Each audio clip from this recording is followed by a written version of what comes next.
Crecimos juntos en un pequeño taller mecánico en las afueras de Puebla. Nuestro padre nos enseñó cada secreto del negocio, desde cambiar un neumático hasta reconstruir un motor completo. Cuando falleció repentinamente, juramos convertir ese modesto taller en una empresa que honrara su memoria. Durante 15 años, trabajamos hombro con hombro, transformando Hermanos Ruiz Automotriz en una cadena con presencia en 3 estados. Todo cambió cuando Ricardo, mi hermano menor, comenzó a frecuentar círculos exclusivos y a salir con la hija de un político influyente. Lo que descubrí después fue devastador: facturas falsas, contratos fantasmas, y 30 millones de pesos desviados a cuentas personales. Mi propio hermano, con quien compartí cada sueño y cada lucha, me había estado robando durante años.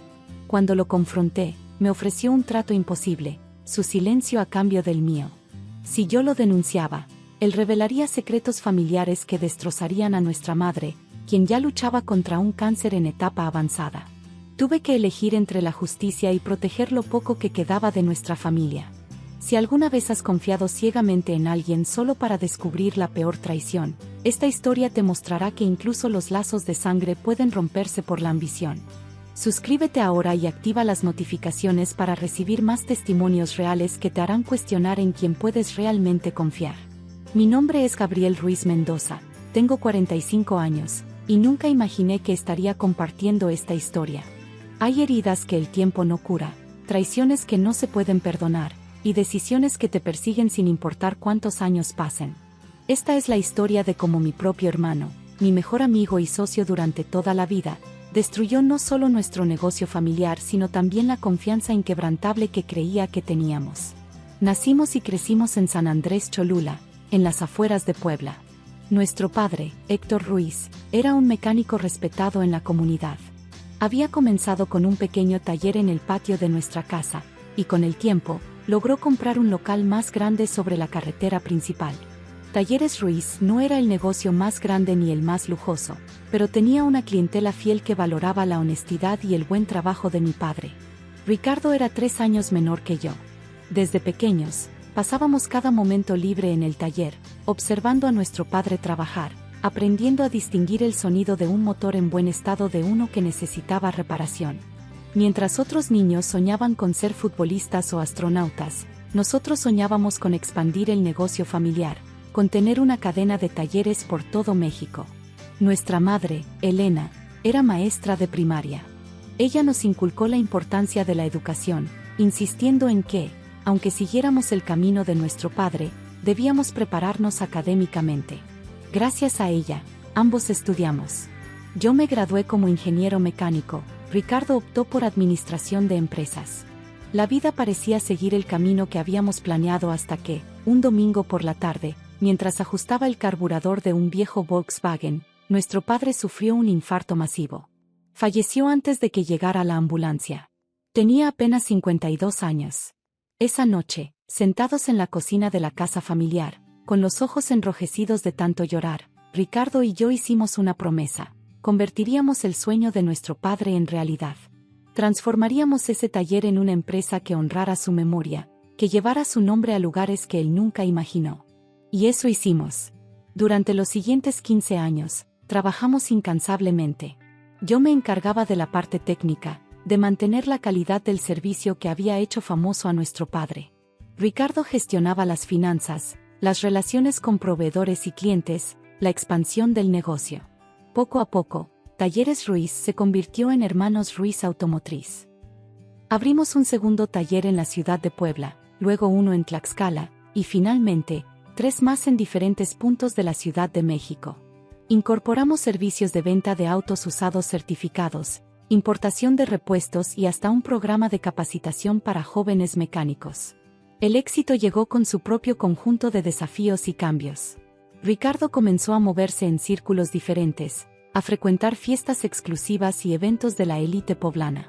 Yo, en cambio, seguía siendo el mismo de siempre, casado con mi novia de la universidad, viviendo en una casa modesta cerca del taller original, dedicando mi tiempo libre a mis 2 hijos y a visitar a nuestra madre, que se había mudado a un pequeño departamento después de jubilarse.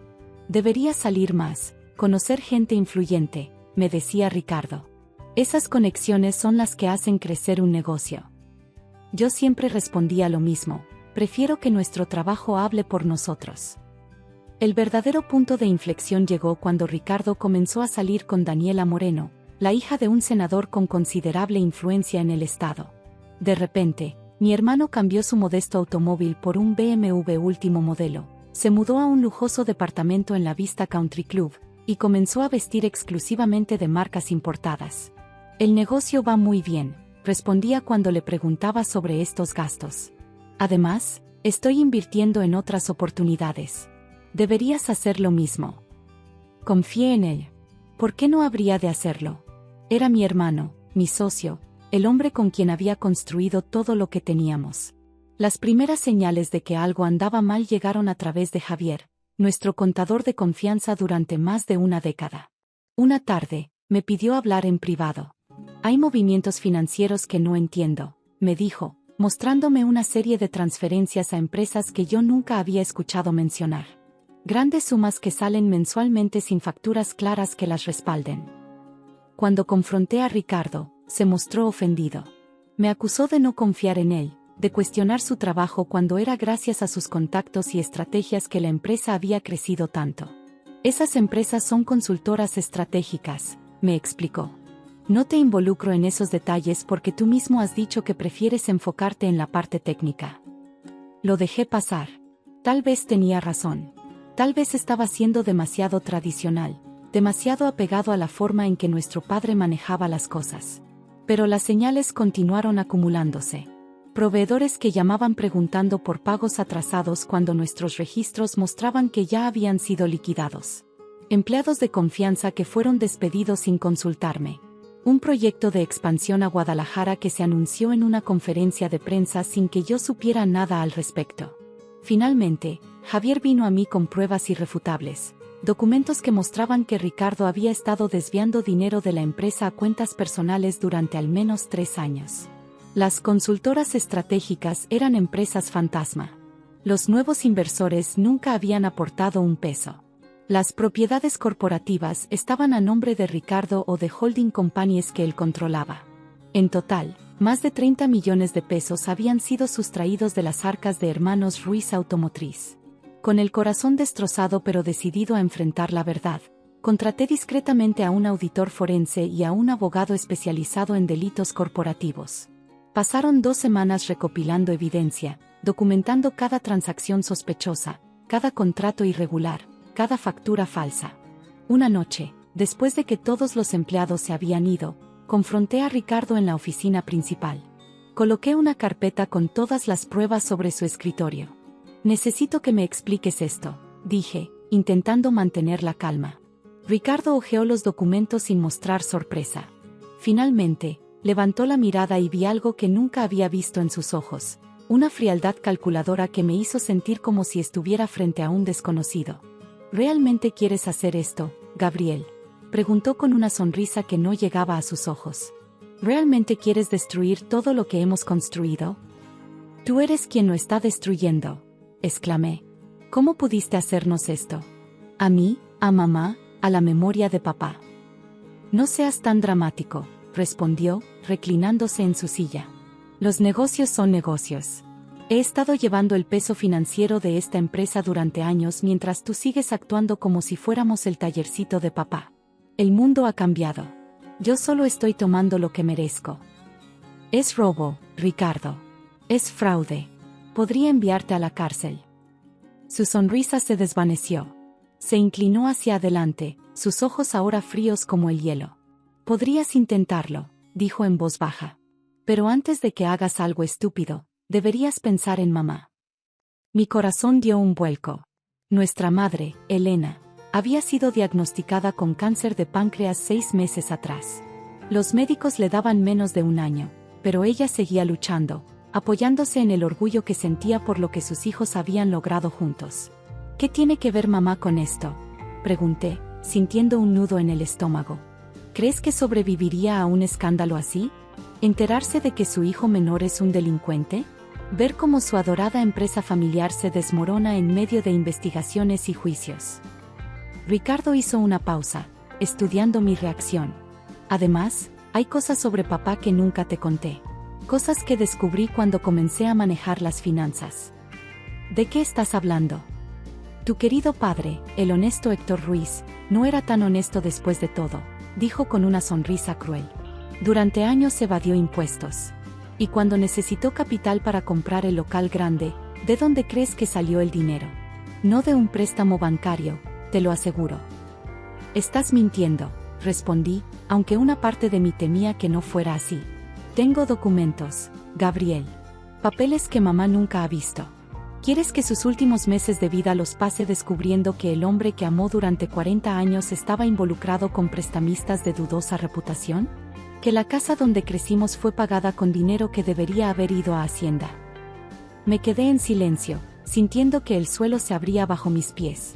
Conocía a Ricardo. Si tenía esta información, no dudaría en usarla, sin importar a quién lastimara.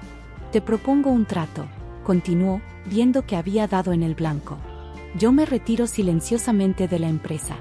Me quedo con lo que ya he tomado, y tú te quedas con todo lo demás. Sin escándalos, sin juicios, sin destruir lo poco que le queda de vida a mamá. ¿Esperas que te deje ir después de lo que has hecho? Es la mejor opción para todos. Si me denuncias, lucharé. Imagina los titulares: hermanos Ruiz se desmoronan en medio de acusaciones de fraude. Legendaria empresa automotriz involucrada en escándalo financiero. Todo lo que papá construyó, todo lo que tú y yo hemos trabajado, reducido a cenizas. Esa noche no dormí. Repasé cada opción, cada posible camino a seguir. Consulté con mi abogado, quien me advirtió que un caso así podría durar años y exponernos a un escrutinio público despiadado. Hablé con Javier, quien confirmó que, efectivamente, había encontrado algunas irregularidades en los primeros años del negocio, aunque no tan graves como Ricardo sugería. Finalmente, visité a mi madre. La encontré sentada junto a la ventana de su departamento, hojeando un álbum de fotos antiguas. Al verme, sonrió con esa mezcla de amor y orgullo que siempre me había dado fuerzas. ¡Qué sorpresa, hijo!, dijo, haciéndome un gesto para que me sentara junto a ella. Estaba recordando cuando tu padre abrió el taller. Ustedes eran tan pequeños. Mira esta foto. Ricardo apenas podía levantar una llave, pero insistía en ayudar. Observé la fotografía. Mi padre, joven y sonriente, con un brazo alrededor de Ricardo y otro alrededor mío. Los tres con las manos y rostros manchados de grasa, pero radiantes de felicidad. ¿Cómo están las cosas en la empresa?, preguntó. ¿Ricardo sigue con esa muchacha, la hija del político? Sí, respondí vagamente. Mamá, ¿alguna vez supiste cómo papá consiguió el dinero para comprar el local grande? Su sonrisa vaciló por un instante. Tu padre trabajó muy duro, Gabriel. Hizo lo que tenía que hacer para darnos un futuro mejor. ¿Qué quieres decir?, suspiró, cerrando el álbum. Hubo un tiempo muy difícil, después de la crisis del 94. Tu padre estuvo a punto de perderlo todo. Aceptó trabajo de personas que, bueno, no eran la clase de clientes que habría elegido en circunstancias normales. Reparó autos para gente peligrosa, guardó silencio sobre ciertas modificaciones que no eran precisamente legales. Nunca participó directamente en nada ilícito, pero tampoco hizo preguntas cuando debería haberlas hecho. ¿Por qué nunca nos lo contaste? Porque se juró a sí mismo que esa etapa terminaría en cuanto pudiera comprar el local. Y así fue.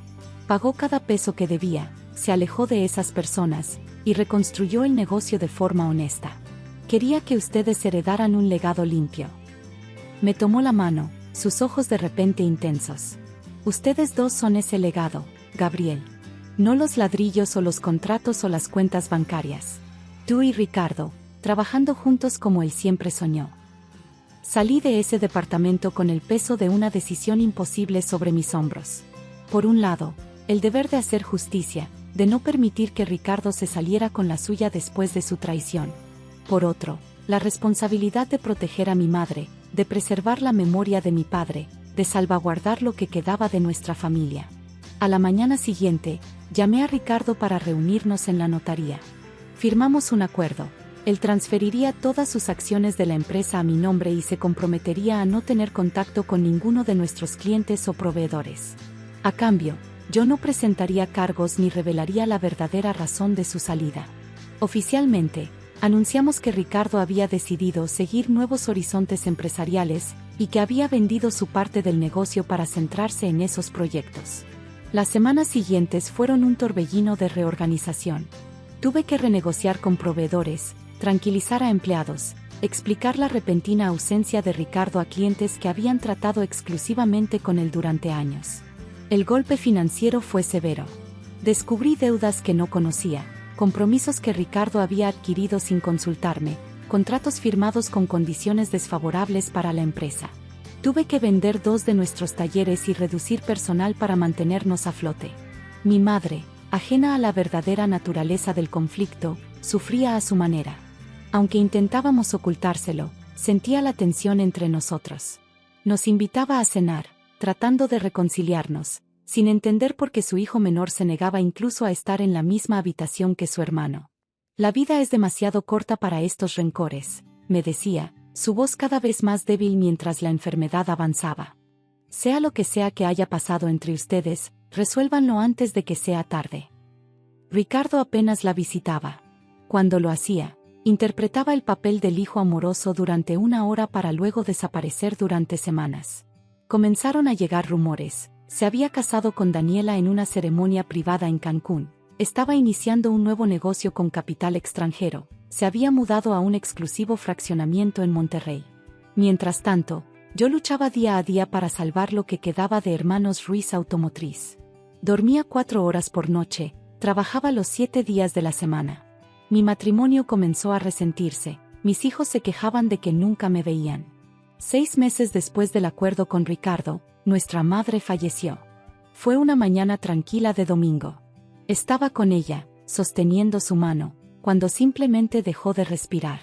Ricardo llegó al funeral en un ostentoso automóvil italiano, acompañado de Daniela, quien parecía más interesada en su teléfono que en presentar sus respetos. Se mantuvo distante durante la ceremonia, apenas intercambiando palabras conmigo, partiendo inmediatamente después de que el cuerpo fuera sepultado. Esa noche, solo en la casa familiar que habíamos mantenido todos estos años a pesar de que nadie vivía en ella, revisé los objetos personales de mi madre. Entre sus documentos encontré una carta dirigida a ambos. La abrí con manos temblorosas y leí: Mis queridos hijos, si están leyendo esto, significa que ya no estoy con ustedes. Hay algo que necesito confesarles, algo que he guardado durante demasiado tiempo. Su padre no murió de un infarto como les dijimos. Se quitó la vida. Había estado luchando con una depresión severa durante años, una condición que mantuvo en secreto, avergonzado de lo que él consideraba una debilidad. No quería que ustedes cargaran con ese dolor, que su memoria quedara manchada por la manera en que eligió partir. Por eso inventé la historia del infarto, y les pedí a los médicos que respetaran mi decisión. Si les cuento esto ahora es porque temo que el distanciamiento entre ustedes tenga raíces más profundas de lo que imagino.